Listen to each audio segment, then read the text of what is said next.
मेलघाट से मजदूरों के रोजगार हेतु अन्य शहरों में पलायन के मामले बढ़ चढ़कर देखे जाते हैं, जिसने परिवार का प्रमुख अपने परिवार के लिए 2 जून की जुगाड़ करने के लिए शहरों में रोजगार उपलब्ध हो इसके लिए खाक छानने में लग जाता है। जिसके मद्देनजर मेलघाट के ग्रामीणों में पाठशालाओं के माध्यम से हंगामी वसति गृह चलाई जाती थी, लेकिन कुछ वर्षों से यह हंगामी वसति गृह पूरी तरह बंद कर दिए जाने के कारण पलायन किए गए पालकों के स्कूली छात्रों को एक संघर्ष के साथ गुजरता हुआ देखा जा रहा है। हंगामी वसति गृह के माध्यम से जो पालक अन्य शहरों की ओर अपने बच्चों को गांव में छोड़कर चले जाते थे, इस तरह के बच्चों के लिए यह हंगामी वसति गृह पाठशाला एक वरदान साबित हुआ करती थी, जिसके माध्यम से बच्चों को सुबह नाश्ता, दोपहर का भोजन तथा शाम के वक्त भोजन की व्यवस्था किए जाने से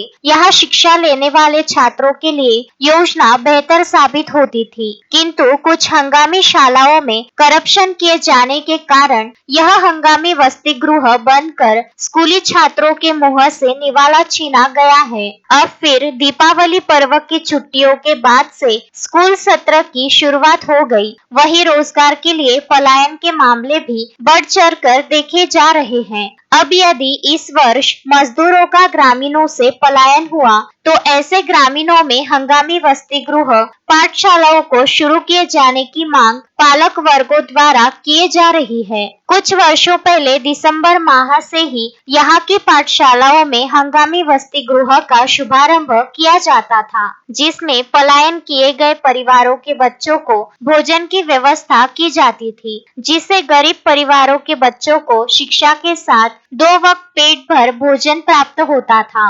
मेलघाट यहाँ से दिसंबर माह में पलायन का ग्राफ बढ़ जाता है। अपने छोटे छोटे बच्चों को छोड़कर कुछ परिवार शहरों की ओर रोजगार की तलाश में निकल जाते हैं। ऐसे में हंगामी वसति गृह इन गरीब छात्रों के लिए संजीवनी साबित होती थी। यह विशेष तस्मीन शेख, सुलेमान मेमन, शकील अहमद के साथ जुगल किशोर जायसवाल, विदर्भ न्यूज, धारणी।